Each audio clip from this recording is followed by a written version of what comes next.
আসন্ন পবিত্র ঈদ উপলক্ষে আরো জোরদারভাবে গরু মহিষের বাজার তারিণীপুরে তৃতীয় খণ্ডে অনুষ্ঠিত হবে। এ নিয়ে বাজার কমিটির কর্মকর্তারা জোর প্রস্তুতি শুরু করেছেন। রবিবার সন্ধ্যায় এক সাংবাদিক সম্মেলন করে বাজার কমিটির কর্মকর্তা ছমির উদ্দিন তালুকদার, এমাদুর রহমান চৌধুরী, আশিক উদ্দিন তালুকদার, শামসুল ইসলাম প্রমুখরা জানান, ঐতিহাসিক শিয়ালটেক গরু মহিষের বাজার নদীগর্ভে তলিয়ে যাওয়ার পর থেকে এই বাজারটি তারিণীপুর তৃতীয় খণ্ডে স্থানান্তরিত হয়। সম্পূর্ণ সরকারি গাইডলাইন মেনে এই বাজারটি চলে আসছে। এবারে গরু মহিষ ক্রেতা বিক্রেতাদের কথা বিবেচনা করে আরও জোরদারভাবে বাজারটি পরিচালনার প্রস্তুতি নেওয়া হয়েছে। আগামী বৃহস্পতিবার থেকে জোরদারভাবে এই গরু মহিষের বাজারটি তারিণীপুর তৃতীয় খণ্ডের গফুর বাজারে পরিচালিত হবে।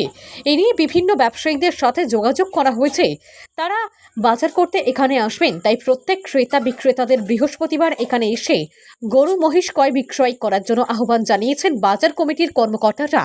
তারা আরও বলেন, ক্রেতা বিক্রেতাদের কথা মাথায় রেখে সব ধরনের সুযোগ সুবিধা প্রদান করা হবে। বিশেষ করে নিরাপত্তার ক্ষেত্রে কোনো ধরনের খামতি করা হবে না। তাই কাঠিগড়া সহ বরাক উপত্যকার জনসাধারণকে এই গরু মহিষের বাজারে এসে ক্রয় বিক্রয় করার সুযোগ গ্রহণ করার জন্য আহ্বান জানিয়েছেন তারা। এদিন অন্যান্যদের মধ্যে উপস্থিত ছিলেন আশিক উদ্দিন, ইব্রাহিম আলী, আব্বাস উদ্দিন তালুকদার, জুয়েল আহমেদ, আব্দুল আহাদ তাপাদার প্রমুখ। আমরা শিয়ালটেক গো মহিষের বাজার কমিটি একটা প্রেস বিবৃতির মাধ্যমে আপনারা অবগতির জন্য কিছু জিনিস জানাইবার লাগিয়া আজকের এই সংবাদ সম্মেলন করতেছি। আমি এমাদুর রহমান চৌধুরী, তারিণীপুর তৃতীয় খণ্ডে অবস্থিত শিয়ালটেক গো মহিষের বাজার কমিটির সম্পাদক। আমার সঙ্গে রয়েছেন আমাদের শিয়ালটেক গো মহিষ বাজারের লেসি শামসুল ইসলাম, আমার সঙ্গে রয়েছেন আমাদের আশিক উদ্দিন তালুকদার, আশিক উদ্দিন সিদ্দিপুর, আমার আব্বাস উদ্দিন তালুকদার। আমরা বিশেষ করিয়া একটা জিনিস উপত্যকার সকল জনসাধারণের অবগতির জন্য জানানির লাগিয়া আজকের এই প্রেস বিবৃতি দিতেছি যে আপনারা সবেও জানেন যে শিয়ালটেক গো মহিষের বাজার বরাক নদীর গর্ভে চলে যাওয়ার পর থেকিয়া এই বাজারটা তারিণীপুর তৃতীয় খণ্ডে, যেখানে গফুর বাজার বলে পরিচিত, এই জায়গায় প্রত্যেক বৃহস্পতিবারে অনুষ্ঠিত হয়। তো আগেকার দিনে শিয়ালটেক বাজার মঙ্গলবারে অনুষ্ঠিত হতো।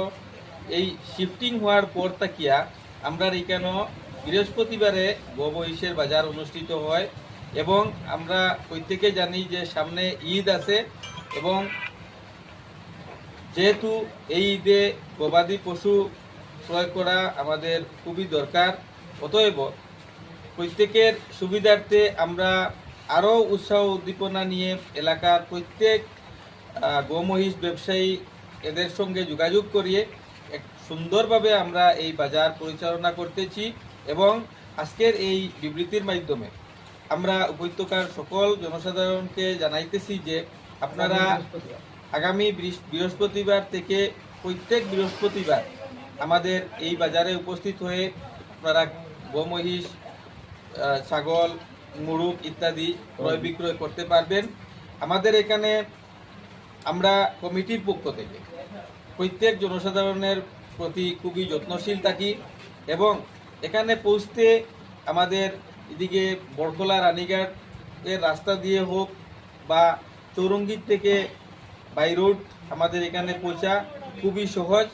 Dudhpur Ganirgram GP, Phulbari GP, Tarinipur, Dudhpur Gobindapur GP বা গোটা কাটিগড়া, গোটা বরাক উপত্যকার মানুষ আমাদের এই বাজারে উপস্থিত হইতে সড়ক যোগাযোগ ব্যবস্থা খুব সুন্দর। অতএব আমরা প্রত্যেককে আবারও আমন্ত্রণ জানাচ্ছি যে আপনারা প্রত্যেক বৃহস্পতিবারে আমাদের বাজারে উপস্থিত হয়ে কেনাবেচা করতে পারবেন। ধন্যবাদ। আমি কাটিগড়া তারিণীপুর শিয়ালটেক ক্যাটেল মার্কেটের কমিটির পক্ষ থেকে আমি আহ্বান করছি আমাদের সমস্ত পূর্ব কাটিগড়া এবং সাউথ নর্থ ইস্ট সমস্ত কাটিগড়াবাসীকে আহ্বান করছি, গৌ মহিষ ক্রেতা এবং ক্রেতাদেরকে আমরা আগামী বৃহস্পতিবারে আপনাদের স্বার্থে প্রতি শুক্রবারে বিগত দিনে বাজার হয়েছে, কিন্তু আমাদের ব্যবসায়িক স্বার্থে এবং ওনাদের কিছু দাবিতে আমরা সিদ্ধান্ত গ্রহণ করেছি যে আগামী বৃহস্পতিবার থেকে আপনাদের ক্রেতা এবং বিক্রেতাদেরকে আমাদের এখানে আসার জন্য তারিণীপুর শিয়ালটেক কেটেল মার্কেটে বেচা কিনা আপনারা সুযোগ মতো করবেন। আমরা সম্পূর্ণ আপনাদেরকে সুবিধা করে দিব, আমরা আপনাদের সাথে আছি। মেঘের দিনে হইয়া যে আমরা পূর্ব খাটিগোড়া তারিনপুর যেটা নামে পরিচিত আর শিয়ালটা শিফটিং হয়েছে তারিনপুর আমরা আগামী বৃহস্পতিবার থেকে প্রতি বৃহস্পতিবার আমরা গরুবসির বাজার হইব এবং সব ব্যবসায়ী এবং জাতি ধর্ম বর্ণ নির্বিশেষে সবার কাছে আমরা আবেদন করলাম যে আগামী বৃহস্পতিবার থেকিয়া আমরা বাজারও হওয়ার লাগিয়া এবং গরু বয়া সম্পূর্ণ খরিদ বিক্রি হইব। আর আমরা কমিটিতে সবসময় আপনারা পাশে ডাকবো, আপনারাও আমরা পাশে ডাকটা এইগুলি আমার বক্তব্য শেষ করি।